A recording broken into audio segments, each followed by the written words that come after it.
Praise the Lord. BP திருச்சபையிலிருந்து இன்றைய மன்னா உங்களுக்காக.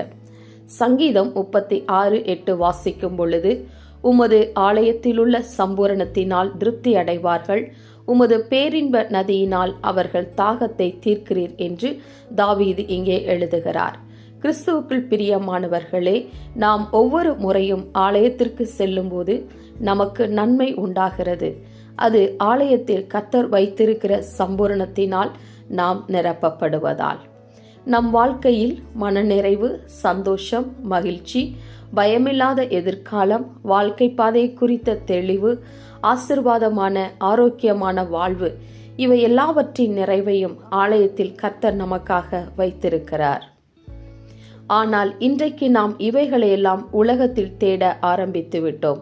வசனம் சொல்லுகிறது, ஆலயத்தில் சம்பூரணம் நிறைந்திருக்கிறது என்று. பிரியமானவர்களே, நாம் மகிழவும், மனம் சமாதானத்தினால் மலரவும், எதிரியை குறித்த பயம் விலகவும், எதிர்காலத்தை குறித்த பாதை விளங்கவும் கர்த்தருடைய ஆலயத்திற்கு நாம் போவோம். ஆமென்.